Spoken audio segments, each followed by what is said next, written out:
El síndrome de Peter Pan hace referencia al cuento de J.M. Barrie y su famoso personaje de un niño que no quería crecer y que prefería seguir siendo un niño para siempre. El complejo de Peter Pan suele aparecer a los 20 o 25 años cuando la persona se enfrenta con sus primeras responsabilidades. Las personas que desarrollan este síndrome son niños que no soportan la idea de convertirse en adultos y una vez que lo son incapaces de hacer frente a sus responsabilidades. Se podría decir que estas personas, en su mayoría hombres, son una especie de niños atrapados en un cuerpo de adulto. El concepto de síndrome de Peter Pan fue desarrollado por el psiquiatra estadounidense Dan Kiley en 1983. En su libro El síndrome de Peter Pan se detallan los 7 síntomas principales que caracterizan a las personas afectadas. En primer lugar, incapacidad para expresar emociones. En segundo lugar, la postergación, que es el hábito de retrasar actividades o situaciones que deben atenderse. En tercer lugar, dificultad de encontrar verdaderas amistades. En cuarto lugar, negativa a asumir responsabilidades. Ellos nunca tienen la culpa de nada. En quinto lugar, sentimiento de enojo y culpa hacia la madre. En sexto lugar, deseo de estar cerca del padre. Y en séptimo lugar, problemas sexuales como falta de interés por el sexo. Como decimos, con el nombre de síndrome de Peter Pan se conocen cierta condición que padecen algunos adultos.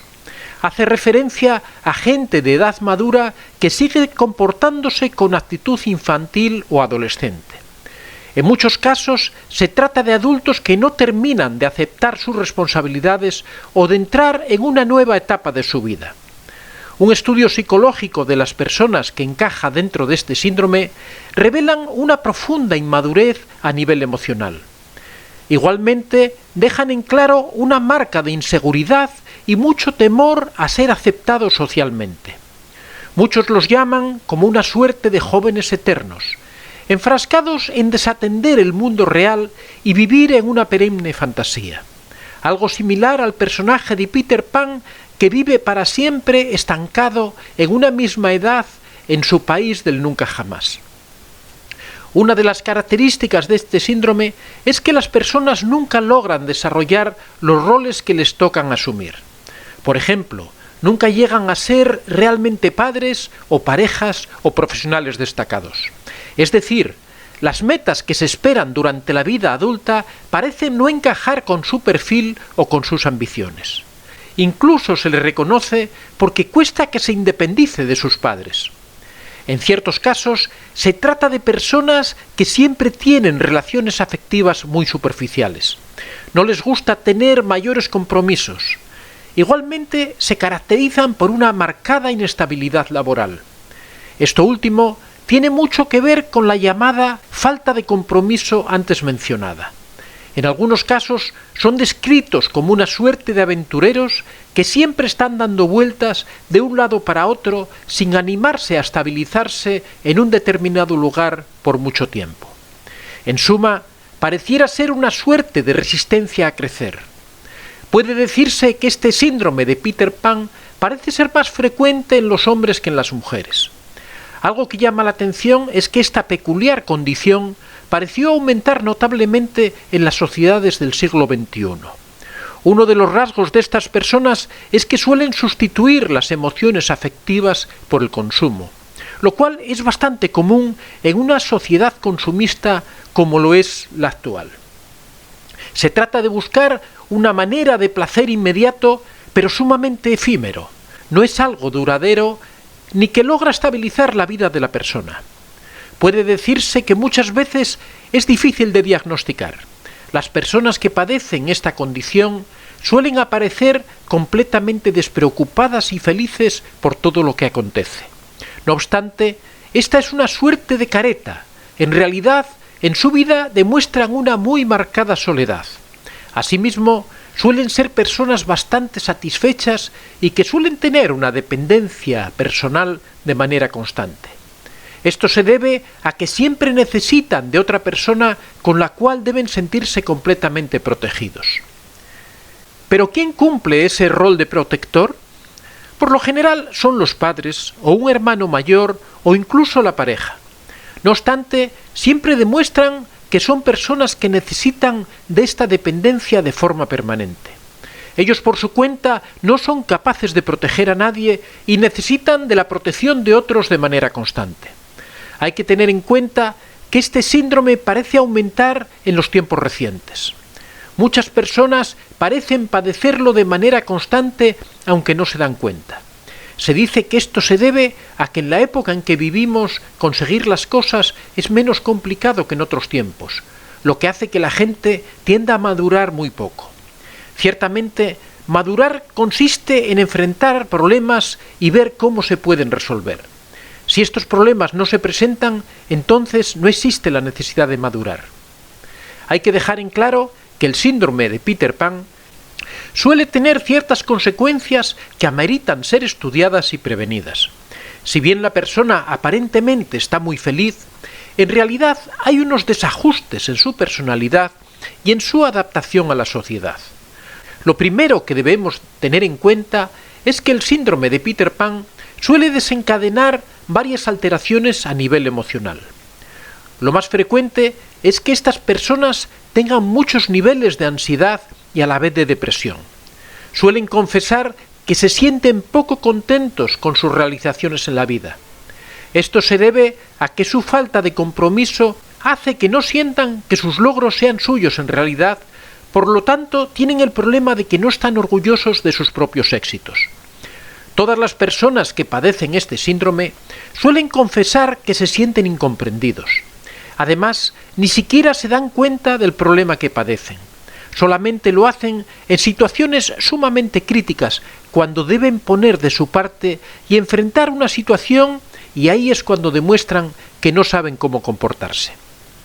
Muchas de estas personas suelen pasar de recibir el afecto directo de sus padres a recibir el afecto de una pareja. Por ende, no saben desempeñarse de una manera independiente. Siempre han tenido a alguien que vela por ellos y que les da muestras de afecto constante. Por lo tanto, cuando se les presenta una situación de soledad, no saben cómo manejarla de manera correcta. Como hemos mencionado previamente, muchas de estas personas no parecen tener ningún problema. No obstante, algunos de los síntomas que se pueden detectar son los que vamos a indicar a continuación. En primer lugar, se trata de adultos que, si bien ya han llegado a los 30 o incluso a los 40 años, siguen comportándose como niños o como adolescentes. En segundo lugar, siempre manifiestan necesitar mucha atención. La gente que los rodea es su objetivo. Necesitan que los mimen, que los premien por todo lo que hacen. En tercer lugar, son personas que suelen pedir, recibir y criticar constantemente. Lo que llama la atención es que no hacen nada por los demás. Siempre esperan ser ellos el centro de todas las atenciones, sin hacer nada por otras personas. Es la actitud del niño eterno, contraria a la del padre que debe hacer un esfuerzo por ayudar a toda la familia. En cuarto lugar, considera que comprometerse en realidad es un obstáculo para su libertad. Esta vida que ha llevado en la que todos lo han facilitado, le ha enseñado que no necesita comprometerse para nada. En quinto lugar, se siente siempre atraído por la juventud. Esta es una de las características esenciales de las personas que padecen el síndrome de Peter Pan. Se trata de una etapa de la vida que está idealizada por ello e incluso intentan alejarse de las personas de su edad o de mayor edad. En sexto lugar, suelen tener miedo a estar solos. Asimismo, demuestran que son bastante inseguros de todas las decisiones que toman. Muchos de los aspectos antes mencionados se presentan de manera bastante tamizada. No es fácil identificarlos en todos los casos. Como ya indicamos, muchas veces la situación explota en un momento crítico y es cuando es fácil percatarse de que alguien padece el síndrome de Peter Pan. Pero, ¿cuáles son las causas de este síndrome? Hay varias razones que pueden desencadenarlo. Por un lado, en personas que tienen tendencia a la dependencia o que evitan los problemas. Muchas veces, una infancia demasiado feliz y despreocupada puede ser la causa del trastorno. La sobreprotección que ofrecemos a nuestros hijos los incapacita en muchas ocasiones para hacer frente a las dificultades con las que han de enfrentarse en la vida.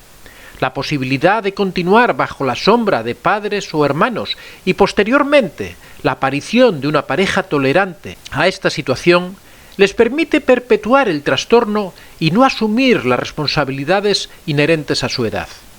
En esas circunstancias, las personas no quieren salir de esta etapa, ya que se sienten sumamente conformes con seguir siendo niños para toda la vida. No obstante, en otros casos puede ocurrir que un niño, por diferentes causas, no haya podido vivir su infancia. Se habla entonces de la llamada infancia robada. Existen estos niños que durante la adultez desean seguir siendo niños para poder vivir la infancia que nunca tuvieron. Por citar un ejemplo, se me viene a la cabeza el caso del cantante Michael Jackson, niño que por su enorme éxito como cantante y por tener un padre que nunca respetó el hecho de que se tratara de un niño, no pudo disfrutar de su infancia, lo que le provocó tratar de revivirla de adulto. Estamos ante una situación en donde dos circunstancias extremas parece que se tocan y dan como resultado la misma condición psicológica. Muchas veces este síndrome no está tan asociado a la niñez, sino más bien a la adolescencia. Es el caso de jóvenes que fueron muy populares durante su época de adolescente. Por ende, desean seguir disfrutando de las características de este periodo de su vida. Siguen comportándose de manera rebelde, un tanto insolentes, sumamente inestables y desean llamar la atención de las personas. Nuevamente nos encontramos ante el caso de una persona que desea seguir en una etapa de su vida que ya terminó, pero que él se niega a abandonar. Hay que tener en cuenta que al madurar nunca se abandona el niño que siempre fuimos. No obstante, implica que ese niño ha aprendido a ver el mundo de otra manera. Por ejemplo, debe aprender a renunciar a ciertas cosas para obtener otras. Asimismo, entender que no es el centro de atención. En una familia con un hijo, el pequeñín obviamente es la atención de todos, pero en el mundo de los adultos solo somos personas en medio de un mar de humanos. Por lo tanto, debemos entender esta nueva circunstancia de nuestra vida. Madurar implica equivocarse y aprender de los errores. Igualmente, seguir manteniendo nuestra personalidad, pero con un nuevo aprendizaje. Entender que los ciclos se cierran y que no hay que quedarse estancado en ellos. Soy Antonio de Vicente. Si te ha gustado este vídeo, puedes dar a like y si aún no estás suscrito, puedes hacerlo en la parte inferior. Si deseas hacer algún comentario o sugerir algún tema, puedes hacerlo en la casilla de los comentarios. Recuerda que este es un espacio abierto y que siempre son muy bien recibidos todas las experiencias que hayas tenido y todas las opiniones que tengas al respecto. Estaría encantado de que las compartieras con nosotros. Muchas gracias a todos y que seáis realmente muy felices.